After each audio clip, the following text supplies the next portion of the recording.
India வந்துள்ள இலங்கை அதிபர் அனுரகுமார திசநாயக்கவுடன் இன்று பேச்சுவார்த்தை நடத்திய பிரதமர் மோடி மீனவர்களின் வாழ்வாதார பிரச்சனையை மனிதாபிமான முறையில் அணுக இரு நாடுகளும் முடிவு செய்திருப்பதாக தெரிவித்துள்ளார். தேசிய அளவில் இன்றைய முக்கிய நிகழ்வுகளை விவரிக்கிறார் செய்தியாளர் ரமேஷ்குமார்.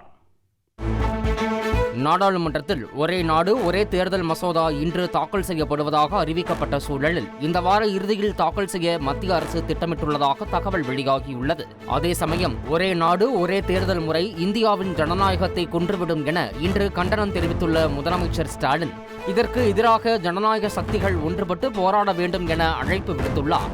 இதனிடையே இலங்கை அதிபராக பதவியேற்ற பிறகு முதல் வெளிநாட்டு பயணமாக இந்தியா வந்துள்ள இலங்கை அதிபர் அனுரகுமார திசநாயக்க பிரதமர் மோடி இடையே டெல்லியில் உள்ள ஹைதராபாத் இல்லத்தில் பேச்சுவார்த்தை இன்று நடைபெற்றது.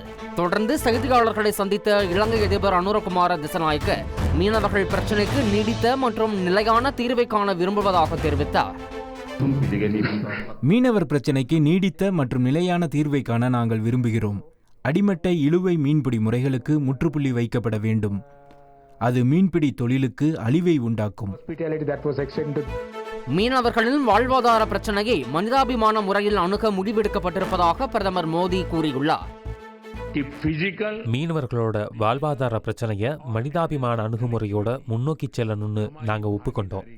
இலங்கை அரசாங்கம் தமிழர்களின் கோரிக்கைகளை நிறைவேற்றி அவங்களோட உறுதிமொழிகளை நிறைவேற்றுவாங்கன்னு நம்புறோம்.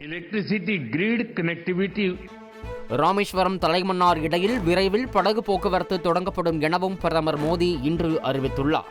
செய்தியாளர் ரமேஷ்குமார் வழங்கும் கூடுதல் தகவல். இலங்கையின் புதிய அதிபர் சீனாவுக்கு ஆதரவானவர். இந்தியாவுக்கு எதிரான நடவடிக்கைகள் மேற்கொள்ள சீனாவுக்கு மறைமுக ஆதரவு அளிக்கக்கூடும் என பரவலாக பேச்சு நிலை வரும் நிலையில் இந்தியாவின் நலனுக்கு ஊறு விளைவிக்கும் வகையில் தங்களுடைய நிலத்தை பயன்படுத்த யாரையும் அனுமதிக்க மாட்டோம் என பிரதமர் மோடியிடம் இலங்கையின் புதிய அதிபர் அனுரகுமார திசநாயக்க உறுதியளித்துள்ளார். ரஞ்சித். நன்றி ரமேஷ்குமார். செய்திகளை உடனுக்குடன் தெரிந்து கொள்ள உடனே சப்ஸ்கிரைப் பண்ணுங்க.